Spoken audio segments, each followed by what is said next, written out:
Hoy estamos acá al aire, ya está Nacho Álvarez sentado en el lugar que le está enfocando la cámara de Mariano, ¿sí? Que va a salir en el Facebook Live de Que pasa política, lo pueden buscar por ahí, los que quieran, estén escuchando y quieran ver la cara de Nacho. Nacho, bienvenido a los estudios, hacía rato no te teníamos por acá. La verdad, gracias Ariel, Mariano. La verdad que sí, con la pandemia La pandemia, digo, fue más difícil, pero un placer. puso en pausa. Bueno, contaba un poquito en la introducción, me escuchabas, y que yo andaba con unas preguntas personales. De, a ver, tengo 46 años, nací en el 75, una generación muy marcada por los hechos de las últimas dictaduras. Un montón de compañeros de estudio han sido hijos de desaparecidos, ¿no? De mi edad. Son casi todos, yo creo que parecen 74, 75, 76, ¿no? Nacidos por ahí, con lo cual en mi vida ha sido un mojón importante de la identidad colectiva, de la identidad personal y colectiva. Bueno, pero pasa el tiempo y uno se empieza a hacer algunas preguntas. Y a la vez, salir de uno. Y esas preguntas tengo ganas de conversarlas con alguien con el cual compartimos algunas miradas, compartimos generación, digamos, ¿no? Y sos unos años más joven, pero igual, estamos por ahí. Pasó ayer a mi mujer, que estaba haciendo tiempo en un bar acá en Martínez, y una camarera venezolana le preguntó a alguien que estaba en la caja: che, ¿qué pasa el jueves? ¿Es feriado? ¿No es feriado? ¿Hay que venir a trabajar? Hubo un momento de desconcierto, digo, nadie tenía claro bien si era feriado, si no era feriado, si era feriado obligatorio, si se trabajaba o no. Y en un momento se pregunta: ¿por qué es feriado? Y el argentino que estaba, ¿no? El muchacho argentino que estaba atrás del mostrador, dudó un poco y no le supo decir bien. Dijo: por algo de los milicos.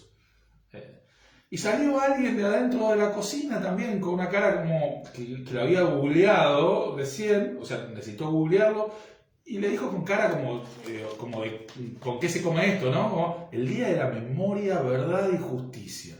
Bueno, si hubiera estado Nacho ahí, ¿qué le hubieras dicho a esta amiga venezolana acerca de por qué es feriado el jueves 24?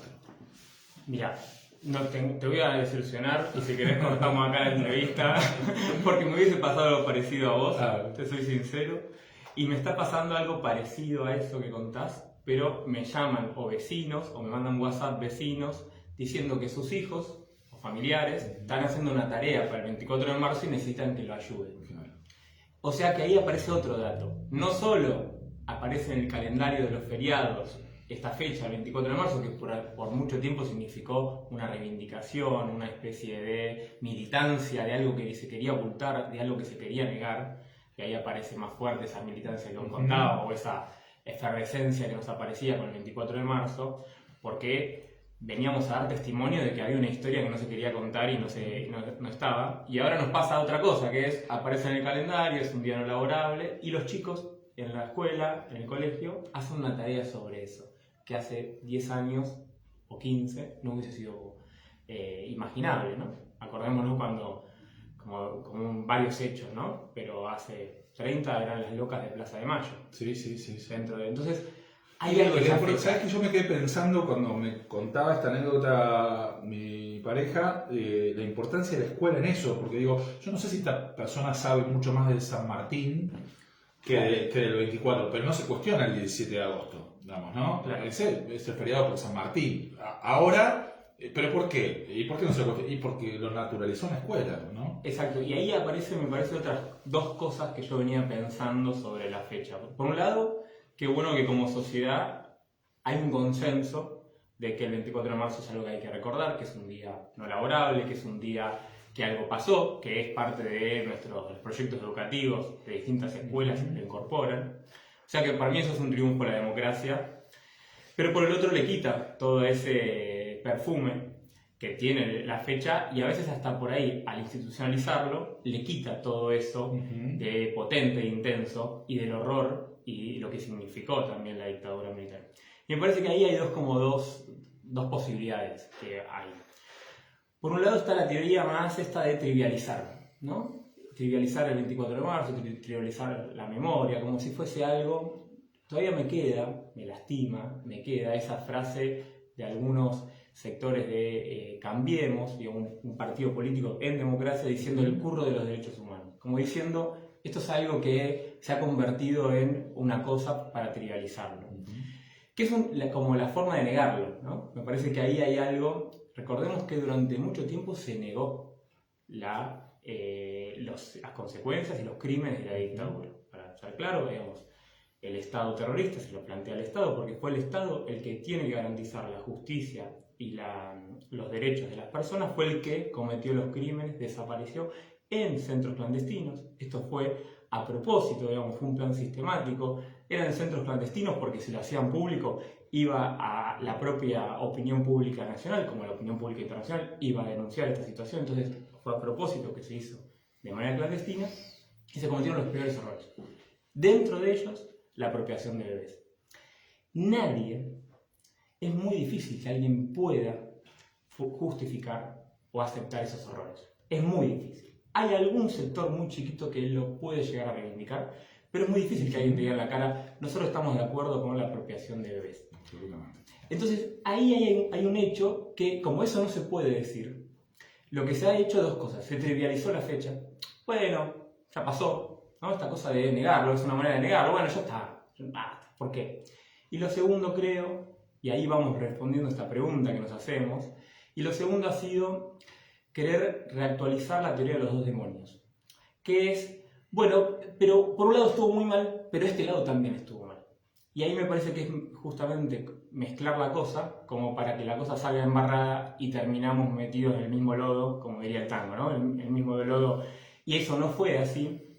Y creo que es parte de los discursos de algunos sectores de los partidos estos que aparecen, los libertarios o estos sectores que buscan negar ese pasado diciendo, bueno, pero del otro lado también hubo, como si hubiese dos bandos. Y la verdad que acá lo que hubo fue un Estado que impuso el terror, el miedo en la sociedad.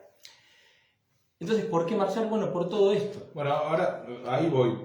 Y ahí voy, digo, una pregunta ya más personal, ¿no? O abro una pregunta que tengo yo, no para que me la respondas, pero sí para escucharte a ver qué te genera en relación a eso. Los 80, el 24 de marzo era una fecha fundamental, sobre todo con una dictadura que estaba ahí, latente, ¿sí? El nunca más, ¿sí? Era muy fuerte y digo, con todas las contradicciones que tuvo esa década en cuanto a los juicios y en cuanto también a las leyes de obediencia de vida y punto final, digamos, ¿no? Que fueron llamadas leyes de impunidad. Eso uno lo leyó en el libro de historia. Sí, en los 90 empezó a ser protagonista de esa militancia. En lo personal, de una manera muy rara, porque a mí me tocó, recién hablar de centros clandestinos. Yo hice el secundario en Ford y me enteré, después de haber estado 6 años en Ford, fuera de Ford, que ahí había habido, en el quincho donde comí decenas de asados con amigos, que había sido un centro clandestino. Me lo contó una persona contándome, cómo recordaba las marcas de ese piso, digamos, ¿no? Porque había estado mirando el piso durante semanas, digamos, ¿no? Sin poder levantar la cabeza. Así me enteré yo de que ese lugar donde había crecido, que para mí era un lugar de alegría y de disfrute, había sido un lugar de horror. Y me di cuenta de esto que también decías, de la negación, digamos, ¿no? Porque tiene que haber un ejercicio de negación y de silencio muy fuerte para que uno esté ahí y no sepa, digamos, ¿no? Un joven, transite 6 años en su vida ahí y recién se entere de eso cuando sale y en la facultad se empieza a escuchar otras historias y empieza a reconocer a pares que han desaparecido sus padres, digamos, ¿no? Y empieza a involucrarse en una militancia que en ese momento, en los 90, estaba muy marcada por una sensación de impunidad, digamos, ¿no? Todos los responsables de estos crímenes estaban, o la gran mayoría estaba suelto, digamos, y a las leyes de obediencia de vida se sumaron los indultos del menemismo, digamos, ¿no? Con lo cual había un clima de impunidad y en mis primeras movilizaciones, me recuerdo, han tenido que ver con estos scratches que aparecían ahí como forma de justicia, de marcar, bueno, acá vive un represor, digamos, ¿no? Sí. Entonces salíamos de la facultad y nos íbamos a esa bueno, tenía ese sentido. En los 2000 apareció un gobierno que lo puso en el centro de la escena, le hizo bandera, y se reavivó la necesidad de este grito de justicia con la fuerza que le dio el kirchnerismo, poniéndolo en el centro. Y esos 24 que eran unos pocos grupos de izquierda, muy rojos en los 90, se masivizó. Y se hizo, por suerte, una fecha con mucho volumen social, digamos, ¿no? De la mano del kirchnerismo impulsándolo, pero trascendiéndolo, digamos, ¿no? Yo no me sumo a... posiblemente haya habido algunos errores de la oposición en ese momento, sobre todo el radicalismo que levantaba la bandera de la democracia, cuestionaba, decir, bueno, están queriéndose apropiar de esto. No, me parece que sí hubo una adhesión muy firme, muy clara, muy definida. Bueno, y se llevó puesto a algunos otros que por ahí tenían un acompañamiento más tibio. Pero bueno, esos juicios se dieron, digamos, ¿no? Han pasado 15 años, todavía está el juicio de Campo de Mayo, todavía hay juicios dando vueltas a segunda o terceras líneas, pero ya hay un consenso, apareció el feriado, bueno, ¿qué sentido tiene hoy, digamos, no? Es como, es una fecha para los familiares que siguen recordando algún dolor personal que es infinito y es eterno, una ausencia, digamos, ¿no? ¿Qué sentido crees que tiene hoy colectivo la marcha del 24? Mira, ahí tengo dos cosas.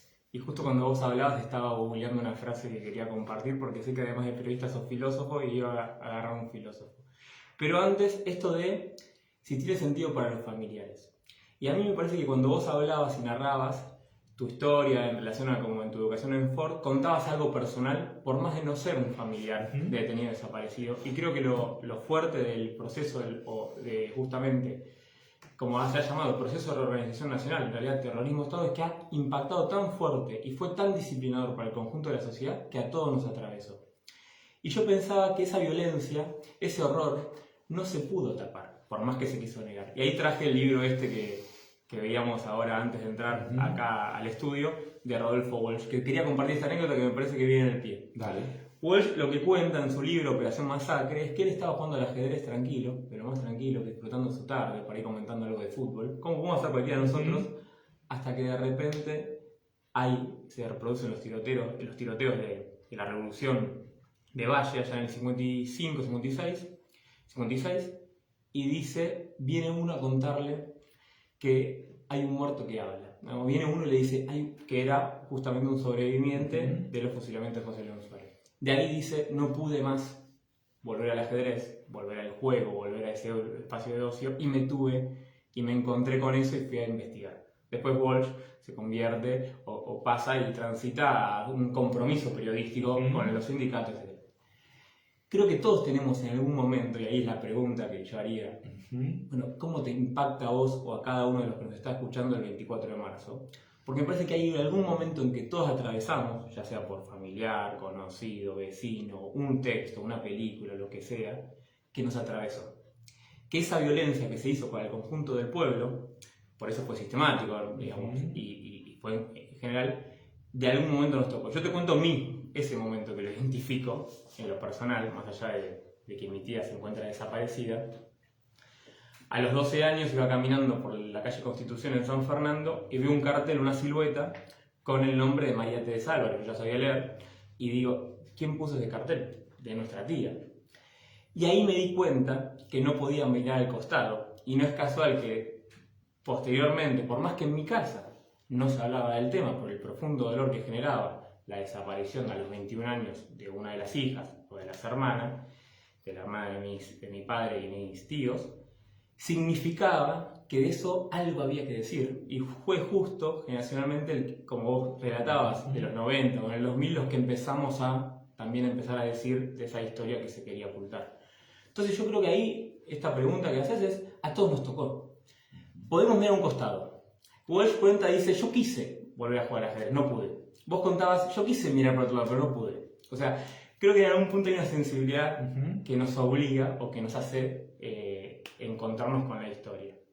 Y la segunda cita, que era la que buscaba ahora, o la idea que buscaba, es de un filósofo que es Benjamin, que es un tipo que me interesó bastante, bueno, venía perseguido por la Alemania nazi, y en una frase dice: ni los muertos estarán seguros si los otros vencen. ¿Qué quiere decir con esto? La historia, como proceso que se va reconstruyendo y se va diciendo, no es algo que, bueno, ya pasó, presente y después futuro. Es algo que está todo el tiempo jugándose en esto. En esta charla está jugando presente, futuro y pasado a la vez. Cuando yo veo eso, cuando vos te encontraste con esa frase o con ese acontecimiento que vos dijiste, me enteré que en donde yo estudiaba había detenidos desaparecidos, trabajadores de Ford, ¿no? Eso te marcó para el futuro y fue un hito en tu historia, digamos. Y eso es lo más curioso, lo más interesante del proceso histórico que vivimos los argentinos, o en general, como personas, como seres humanos. Y me parece que la significación de este 24 cada uno se la va a dar. Lo que sí es importante es, si vamos a mirar por otro costado, esto de trivializar la fecha, bueno, no sé, veremos, o si le vamos a dar un lugar en nuestra vida, en nuestro momento y en lo que significa, después de la pandemia, lo que siempre es, porque no es casual, digamos, no es que esto lo estamos teorizando, en realidad estamos contando lo que nos pasa, que nos atraviesa el cuerpo, lo que pasa cuando la gente va a la Plaza de Mayo. Las plazas del 24 de marzo son multitudinarias, porque algo nos atravesó, algo nos quedó, algo fue, y vamos a decir, no tenemos miedo a la dictadura y no queremos nunca más. Bueno, cada uno dirá lo que quiera decir, algunos recordarán a algún familiar, vecino. Me acuerdo muy fuerte la plaza del 2x1, ¿no? ¿Sí te acordás? Sí. Cuando Macri anuncia, y la Corte Suprema anuncia como una especie de amnistía para los represores, asesinos, digamos, asesinaron personas. Fue la primera vez que no llegué a la plaza, digamos, la cantidad de gente que había. Fue impresionante la cantidad de personas que fueron y a decir, hasta acá. Digamos. Bueno, podemos discutir la política económica, neoliberal, el FMI, pero esto no lo discutimos. Y me parece que eso tiene que ver con cierta historia que nos atraviesa, que sin embargo no es para siempre. Yo no creo que nada en la política y en la historia es para siempre. Ahí, güey, eso estaba pensando, porque seguimos apelando a los que estamos atravesados, digo, con la generación que fue protagonista, o los hijos de esa generación que fue protagonista. Pero como bien decías, digo, en la dinámica que se da con la escolar, digamos, ¿no? Que es un logro, pero que esa institucionalización, digo, que lo neutraliza, bueno, la conquista también, es decir, que le quita alguna búsqueda, digamos, ¿no? Uno no va hoy a la plaza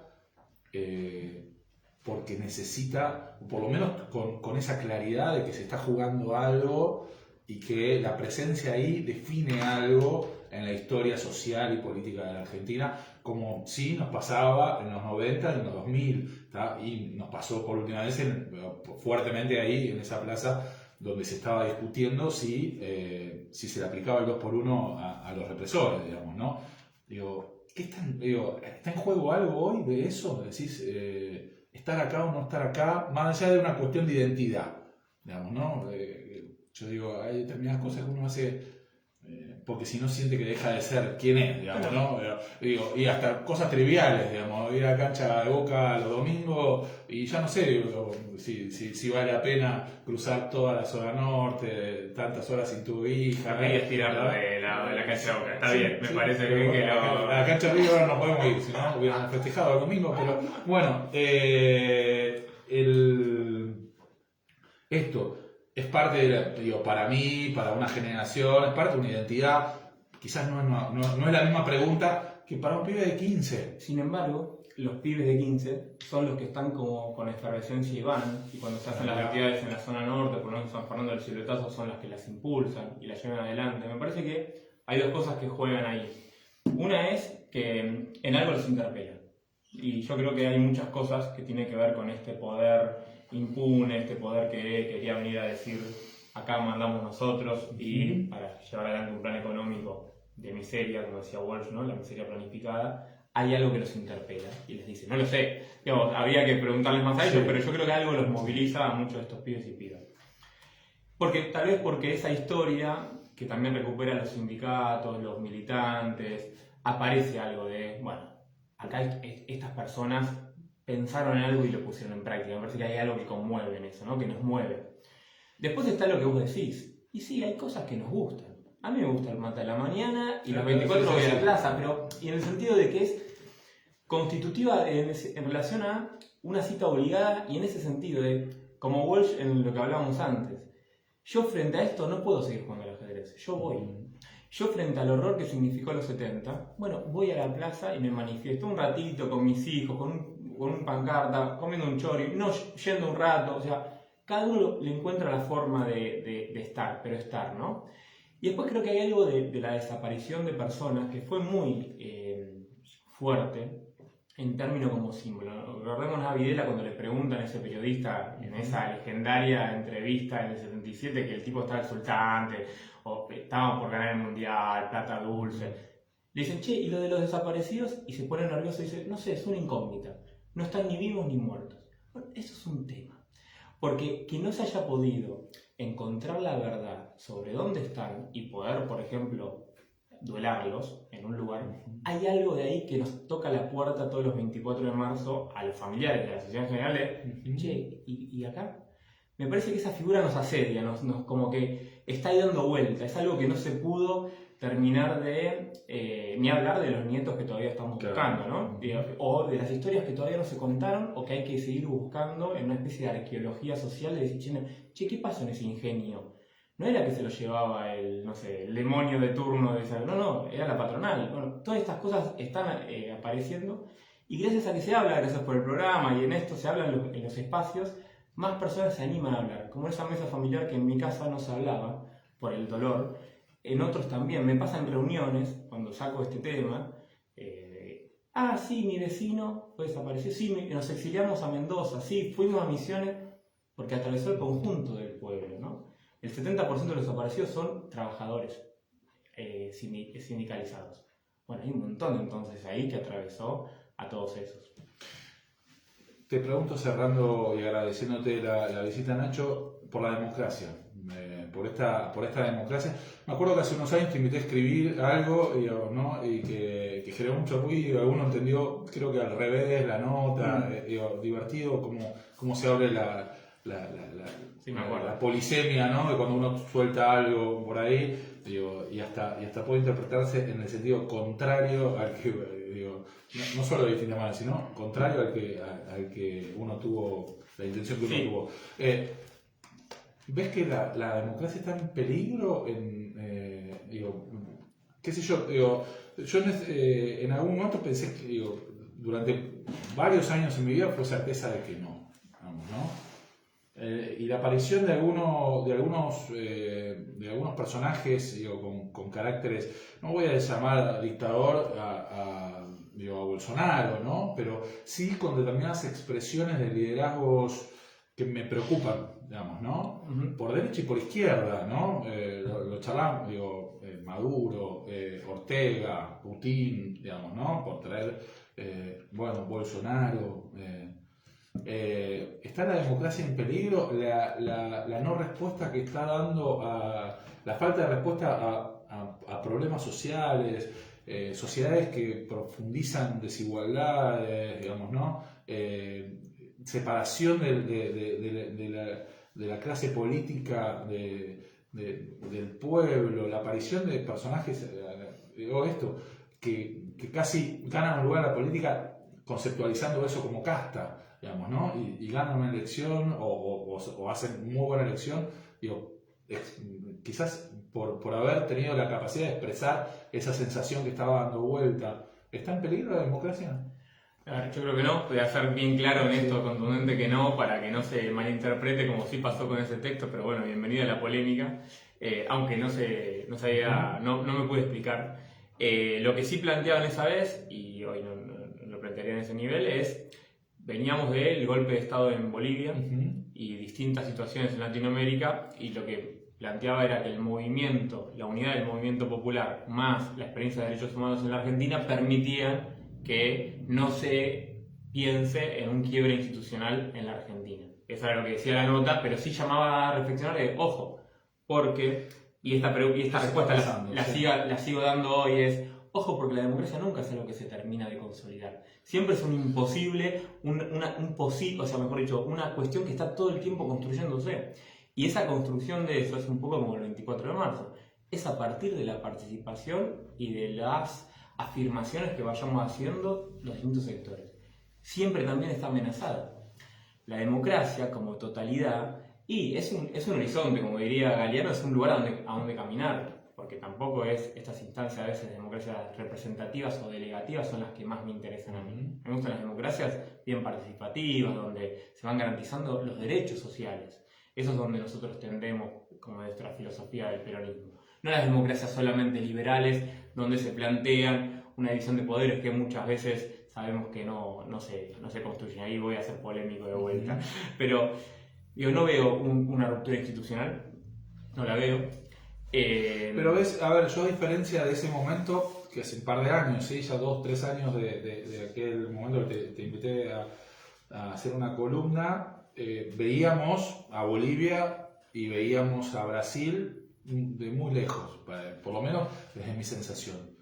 Hoy la verdad, con la aparición de determinadas figuras políticas y también con expresiones que se están dando en los medios de comunicación, en el horario central, y estos comunicadores que tienen un volumen muy importante. Uno entiende la lógica de los medios y entiende que si están ahí es porque hay mucha gente que los está mirando y hay mucha gente que empatiza con discursos que son de mucha violencia, de mucha discriminación, que me preocupa. ¿No? Yo estoy más preocupado hoy, aunque la cuestión institucional en Bolivia esté más acomodada y en Brasil la sociedad brasileña se haya frustrado con la experiencia de Bolsonaro y hoy esté buscando otros horizontes. Sí, no, y la de Chile.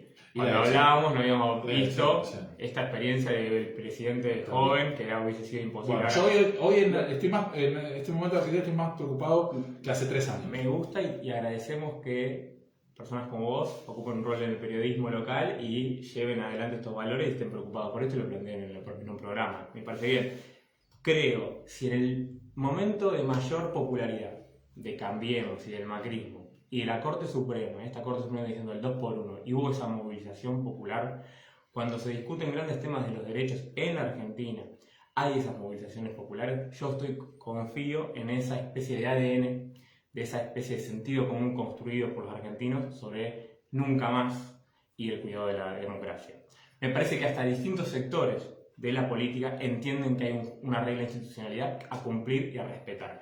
Después están siempre algunos sectores que quieren juntarse algunos votitos más desde romperlo, desde la pantomimia. Eso, pero es una pantomimia y nos damos cuenta que el conjunto del pueblo lo da. Después, bueno, puede vender, puede caer más simpático o más marketinero, esto. Yo creo que no, por todo esto y las expresiones de nuestro pueblo y las formas de nuestro pueblo y la Argentina. Igual hay que seguir trabajando todos los días. Ojalá, yo creo que hay algo que está creciendo, que me preocupa. Te agradezco entonces que me pongas la inquietud. Yo creo que hay y lo mira al costado. Y lo veo de nuevo, conociendo la dinámica de los medios y viendo, esto está ganando lugar. Ya no es un loquito suelto a las 11 de la noche. Empieza ese loquito a tener otros lugares y aparecer otras loquitas, digamos, ¿no? Entonces hay una reivindicación pública. Yo creo que también que pasa, por ejemplo, medio que ustedes son responsables, está también creciendo y hay un montón de medios locales que si esos medios locales que entienden justamente desde el pie la construcción de la información y del periodismo también van creciendo y van poniendo lugares de disputa, bueno, me quedo más tranquilo porque esa hegemonía que vos ves no va a ser tan fácil de que sostenga. Pero cuidemos la información como valor, ¿no? Nacho Álvarez, ex concejal de San Fernando, referente del Frente de Todos de San Fernando, militante de los derechos humanos en la región norte. Tuvimos el placer de tenerte un rato acá. A ustedes, muchas gracias.